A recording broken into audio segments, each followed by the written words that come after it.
The United States Food and Drug Administration has finally given their approval for Elon Musk's brain implant company Neuralink to begin their first ever clinical human trial. Let that sink in. This is not just a big deal for Neuralink, but it is an amazing new opportunity for the field of neuroscience. Brain-computer interface is nothing new, it's been around since the 90s, but the approach that Neuralink is taking with their invasive BCI implant is entirely novel. The way that this company is leveraging modern technology to create an ultra-high bandwidth interface directly into the cerebral cortex is light years ahead of anything that has come before. The window of opportunity for Neuralink to change the world is open, and here is how they're going to do it.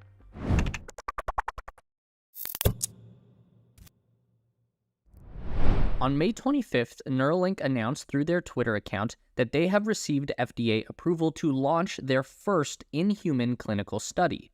Now, that's not necessarily an all clear to start opening up people's skulls right away, but it is a big first step on that very important path. The FDA acknowledged in a statement that the agency has cleared Neuralink to use its brain implant and surgical robot for trials on patients, but declined to provide any more details. This is a moment that has been 7 years in the making.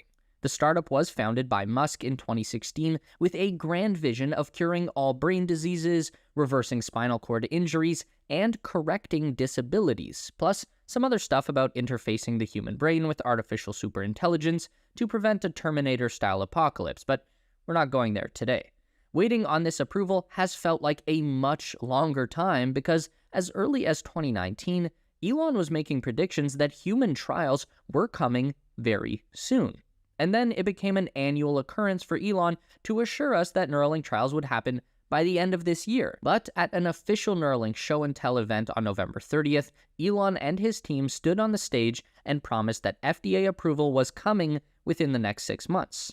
That turned out to be pretty much bang on accurate. And the FDA announcement actually came as a bit of a surprise to us, having read this Reuters special report published on March 2nd, which explicitly stated that the FDA had already rejected Neuralink's application for human trials based on safety concerns, and going on what was said in the text, it kind of appeared like the company was essentially dead in the water. Within the multi-thousand-word article, Reuters refers to more than a dozen unnamed sources who claim to be both current and former employees of Neuralink. According to their uncited reports, Neuralink is a widely unsafe, recklessly fast-paced work environment that is littered with dead animals. Obviously, from where we are sitting, there's no way for me to know the real truth of the matter, but either the Reuters article was based on wonky, inaccurate accounting, or the FDA just doesn't care and approved the technology anyway. And that's all we're going to say about that, because honestly, it doesn't matter. Regardless of what may or may not be going on behind the scenes, Neuralink is approved to move on to the next phase of development right now, and we'll just have to see how that plays out and let the results speak for themselves. We still don't know the specifics of the clinical study, but we do have the indication that it will involve up to 10 patients at the most, and these people will be chosen based on their specific physical disabilities or illness. It's really important to remember here that this device and the related surgical procedure is new, and therefore it is dangerous. There's no getting around that. Any volunteers for the test will have to decide that the risk of death or further damage is still better than remaining in their current state. Neuralink has stated that their first practical application will be relatively simple. The goal is to allow a person who suffers from full body paralysis to control an electronic device like a computer or smartphone using only their thoughts. And this is a concept that Neuralink has already demonstrated successfully in their animal testing with the macaque monkeys. In April 2021, Neuralink first introduced Pager, the Mind Pong monkey, and they showed that a totally normal, healthy-looking monkey could play a simple video game using nothing but a wireless connection between his brain and a computer. Then, 2 years later, on April 18th, Neuralink posted a screen capture to Twitter that claims to be a demonstration from the same monkey Pager, still alive and well and operating with a new upgraded Neuralink implant. In the video, the company says that Pager is again using only his mind to wirelessly control the movements of an on-screen cursor and click on the blue boxes. Neuralink writes that the monkey has already achieved up to 88% the accuracy of an average person using a mouse. So, if this is what Neuralink has already been able to accomplish just by training a monkey, then the possibilities for a human user should go much further.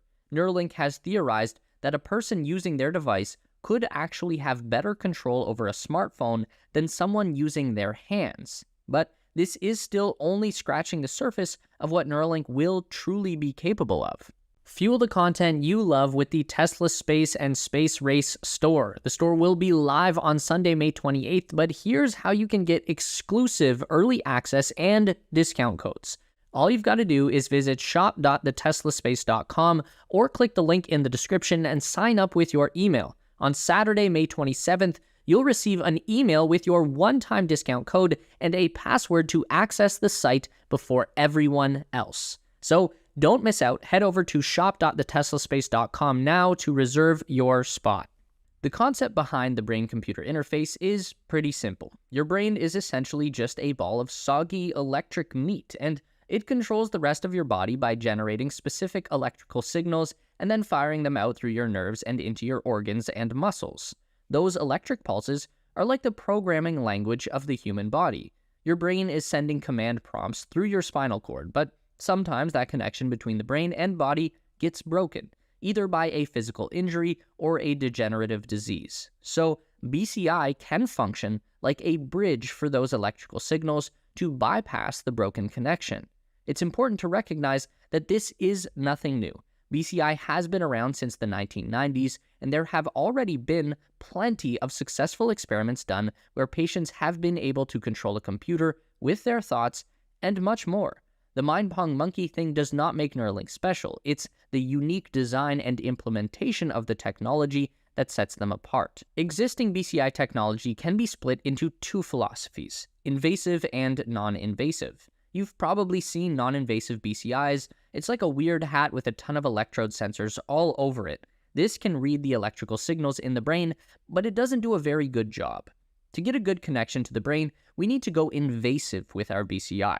The current industry standard for invasive BCI is something called the Utah array. It's a square computer chip with a whole bunch of little electrode spikes coming out of it. So what they do is cut out a chunk of your skull, insert the Utah array into the outer layer of your brain, and then attach a miniature computing device directly onto the top of your head that connects to the array on one end and has a big wire coming out the other end.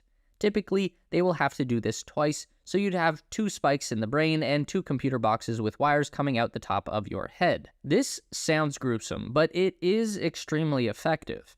The best example I've seen so far is the story of Gert-Jan Oskam. This guy was injured in a motorcycle accident 12 years ago that left him paralyzed from the waist down, but he's recently regained the ability to walk thanks to BCI technology. In Mr. Oskam's case, he has electrode arrays inserted into both halves of his brain, and those are connected with the two devices that he wears on a head strap. Those brain sensors are then wired into a device on Oskam's walker that is then wired into a second electrode array implanted in his spine. The computer placed in between the two implants uses machine learning to decode the neurological signals coming out of the brain and then converts those into electrical stimulation that is delivered to the spinal cord, which will trigger the desired muscle movements. As miraculous as this technology is at its current state, there are some obvious drawbacks and severe limitations. Even the researchers working on Mr. Oskam's case have said that the brain-to-spine interface is pretty much just limited to simple actions like walking and wouldn't be able to restore more complex functions like arm and hand movement. The goal at Neuralink is to take that proven concept and maximize the effectiveness through advanced technology. So all of that equipment that we saw the patient wearing on top of his head would be replaced by the Neuralink N1 implant. Elon loves to describe this device as a Fitbit that sits inside your skull, and that's actually very accurate to what it is. Neuralink has been recruiting engineers from the wearable tech industry to help them develop the N1 with its Bluetooth connectivity and wireless charging system. But the real game changer at Neuralink is the design of their electrode wires. Instead of the rigid metal spikes that have been used in the past, Neuralink wires are thinner than a human hair and flexible like thread. Right now, the N1 device is attached with 64 individual wires, each one carrying 16 electrodes for a total of 1,024 channels of communication between the implant device and the brain. This is an extremely high bandwidth direct connection to the brain, which is what will be required to restore those more complex physical movements to people suffering from full body paralysis. On April 11th, Neuralink shared this image on Twitter that shows the tip of their wires. It's hard to comprehend what we're looking at here because this photo was only made possible through an electron microscope.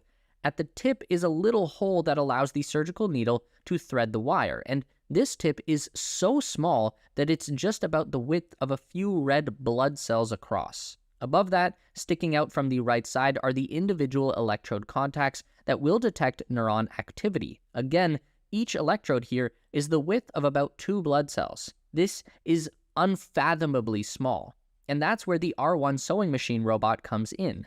It needs to stick that tiny thread right into the brain matter. It doesn't need to go very deep, it's only going in a millimeter or so, but this needs to be done very quickly and very accurately.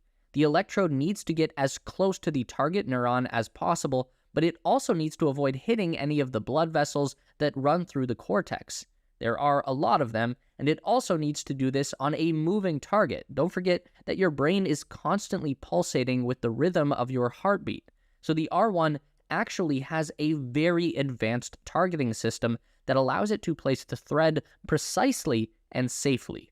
Currently, the R1 is using a combination of a camera video feed and an optical laser to position the needle. So far, Neuralink has constructed a double operating room at their Austin, Texas headquarters, and that's possibly where the first human trial of both the N1 Link and R1 robot will occur. But the company's goal for the not-so-distant future has been to build their own medical clinic where they can treat multiple patients. So that may or may not already be in development as we speak. Don't forget to give this video a thumbs up today if you liked it. That is so important for getting our content out to more people. If you enjoy the content, then you'd probably also enjoy our weekly newsletter, so sign up with the link down below at theteslaspace.com. A huge thank you to all of our Patreon supporters who are listed on the screen now. You help us make the best content we can, and we really appreciate it. Thanks for watching, and we'll see you in the next one.